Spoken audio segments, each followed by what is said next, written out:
David on last week. He spoke a little bit. We felt that it was a shoo-in. Okay, we talked with David. We talked with Steve. A lot was pointing to that Jaden was going to be shoo-in on June 18th. He was going to be the last official visit with Florida. That was 2 visits with Florida, 1 unofficial, 1 official, which felt pretty good. We felt excited about it. We talked about that a lot last week. But then a few days later, after that, I think it was either the day or 2 days later, he extended his commitment date to June 26th, which is Saturday or Sunday, I believe. And I looked on his Twitter or Instagram. He said it's going to be his grandmother's birthday that they announce it. So people are panicking a little bit. It's a little unnerving or unwrestling a little bit to see that. It seems to be that Miami has put their hat into the mix. He's going to use his last and 5th official visit with Miami. So he's down to, I think, his final 5. It's Texas A&M, Florida, Miami, LSU, and I want to say Ole Miss. So that's where we're at right now. And again, I've been in the Gator sphere, I guess you could say, over the last week, trying to read the comments, see where everybody's head's at. A lot of comments this week. We got some roasting we got to dive into, Steve. So I'll get into that. But looking at what people were saying, a lot of people were hating on Billy a little bit, saying like, hey, look, it's all talk, it's all bark. We're not going to pull it off. New Year's, same story. We're losing Jaden Rashada to Miami. So a couple things here. I kind of want to get your take, Steve, as the FSU guy, as a non biased opinion on where do you think this is? Do you think that as Florida fans, should we be nervous? Should it be expected, right? Or is the nerves and the uneasy feeling, are we in the right space with that? What do you feel? Well, I absolutely love the introduction of a Florida State fan that has a non-biased opinion on the matter, which tells me that we've been doing this long enough to where I'll give you an honest opinion and not just a fight for FSU. And I could care less what happens to Florida, right? So that being said, look, I mean, I don't look. It's not smoke, fire. That it's not anything like that. You weren't going to swing and hit and get every single recruit. Billy's done a hell of a job in such a very, very, very short amount of time that even if you felt like kids were trending that way and trending towards Florida, it doesn't mean that they didn't have relationships with some other schools that they felt more comfortable with. And that's inevitably where they ended up. So I don't think this is anything that Florida fans need to be too terribly concerned about. This is all part of the recruiting process. We all know that these kids can transfer in 8 months after the season starts, and they're right back, on the number 1 versus number 2 train of who they picked in the recruiting process. I wouldn't put too much into it at all. I think Billy's still doing a great job. So would you be, as a Gator fan, would you be nervous that Jada is still shopping, or do you expect something like this with somebody again? Like he kind of made a joke, like, "Look, I'm pushing it back. It's my 40th decision." Like, I mean, he's been very thorough in his decision, but I want to hear your thoughts on it. Should it be a panic button? Should we hit the panic button, or again, is it still too early? Is it still like, look, the kid's got a lot of decisions, he's got a lot on his plate here. Is it expected, or do you think that Miami is making a pull, or is it Texas A&M making a late pull, or do you think Florida still has a heavy hand here? Somebody who's lost the number 1 recruit in the country, I feel like you might have a better say with this. Well, when you lose the number 1 recruit in the country, literally in the cover of night on the eve of signing day, that's a little different than what you guys are going through. Look, the kid's only going to go through the recruiting process once. We talked to Zoe and how his secondary recruiting process was from going from Miami to Florida. There really wasn't one, so it's not like you get another opportunity to do this. So pushing the date back, I don't think is too alarming. The only thing that concerns me now, because it's usually relationship building, and that's what you rely on when you wonder, hey, is this kid going to follow through with what we believe his commitment is?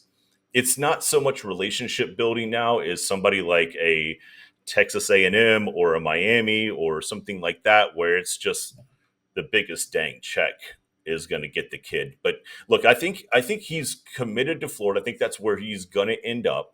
but you just hate to hear, especially this close to when you wanted a real commitment out of him and to really lock that down, that there's these other schools that just anything can happen. So as a Florida fan, I'm a little uneasy. Do I think that it's a sign of anything outside of that? No.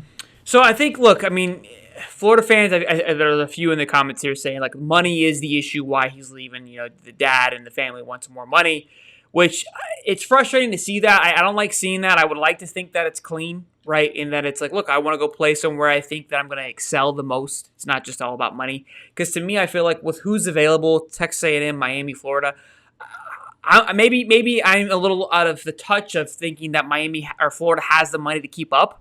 Right? I think we could. I don't think money is an issue, but I could be wrong. I could be way off basis here. Look, Cristobal, he's done great thus far in the transfer portal. We've talked about that as well. And is it going to be a life or death situation if we don't get Jaden? Or it's not going to be good. We talked about this with David last week. There isn't much talent left available on the plate, especially with Arch Manning. Probably going to either Texas or Georgia. So now, Texas A&M already has a 5-star recruit. I think Miami has a 3-star quarterback committed already, from what I could tell. So if Jaden doesn't want to go somewhere and compete, now I saw some people thinking that AR is the reason why, and he's a little intimidating to him. I don't think AR should be intimidating to him. I think, look, we've talked about AR is more likely going to be leaving next year. So for him to be intimidated by that, and that's where I think the money factor comes into play of like, look, it's just, what else? Why else would you go anywhere else? I respect it. I'm not panicking just yet from a few people that I spoke to. I spoke with David a little bit this past week. He still feels that we're a good heavy favorite. Again, he has to visit Miami. So that's always going to be a factor, right? Miami gets the last say now, unlike we had the last say originally. So I respect it. You've got a lot on your plate, man. This is your career here. This is your decision. Where are you going to go? You've got a lot on the line here. So It's a little unsettling to see him want to rethink it, but it is a big decision. He knows he has a lot on his plate. You got 5 schools chasing him.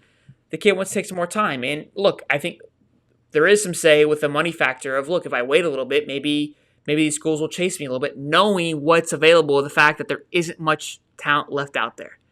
So, Yep. And that's true. And the other thing is, the one thing we have said about AR-15 is he going to be able to stay healthy throughout the year? Look, AR-15 with a healthy year could be gone by this time, draft day.